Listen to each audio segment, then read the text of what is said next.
Cette équipe a été le premier club américain de la LNH à gagner une Coupe Stanley. Bienvenue sur WatchMojo.com et aujourd'hui nous continuons notre série sur les franchises sportives à succès avec un regard sur les Rangers de New York.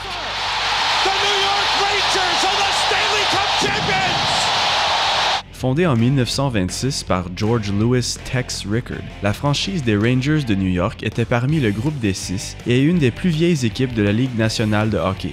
Jouant leur match à domicile au Madison Square Garden, Texas Rangers ont été la première franchise aux États-Unis à gagner la Coupe Stanley. Ils l'ont fait 4 fois au total. Dès le début, Rickard a engagé Conn Smythe pour l'aider à bâtir son équipe. Celui-ci est devenu une légende en tant que propriétaire de la franchise des Maple Leafs de Toronto. Après que Smythe a été congédié sans cérémonie, le cofondateur du Pacific Coast Hockey Association, Lester Patrick, a pris son rôle. Ce ne fut pas une surprise quand les Rangers ont gagné la Coupe Stanley dans leur deuxième saison dans la Ligue. Au courant de la saison de 1927-28, ils ont battu les Maroons de Montréal 3 matchs contre 2 pour leur premier championnat. Remarquablement, Patrick a lui-même agi comme gardien de but à l'âge mûr de 44 ans. Au courant de la décennie suivante, les Rangers ont gagné 2 autres coupes, une en 32-33 et l'autre en 39-40. Cependant, la franchise a ensuite passé à travers un manque de victoires prolongé qui a duré jusqu'à la fin des années 60. En 1968, l'équipe espérait changer sa chance en déménageant dans la 4e version de Madison Square Garden. Le club a réussi à se ramener dans les séries grâce au gardien de but débutant Eddie Giacomin, ainsi qu'au nouvel ailier droit Bernie Boom Boom Geoffrion, qui venait des Canadiens de Montréal. L'équipe a atteint la finale à 2 reprises dans les années 70, mais a perdu les 2 fois. En 1972, les Rangers n'étaient plus le seul club en ville. Les Islanders de New York se sont joints à la Ligue après avoir versé une somme territoriale de 4 millions de dollars et ont lancé un défi aux Rangers pour leurs fans et pour le titre de la meilleure équipe à New York. Ceci a garanti une rivalité tendue qui ne ferait que s'accroître au fil des ans.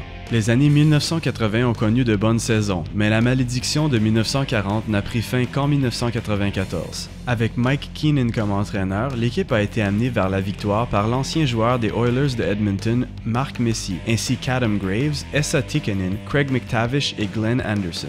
Après un manque de victoire de 54 ans, l'équipe a pris la Coupe de Lord Stanley tel que promis par Mark Messier. Ce centre impudent avait fameusement promis un retour à ses fans dans la série de cette année contre les Devils du New Jersey. Et ce n'était pas juste pour parler. The Moose a marqué 3 fois dans la dernière période du match numéro 6 pour amener les Rangers vers une victoire de 4-2.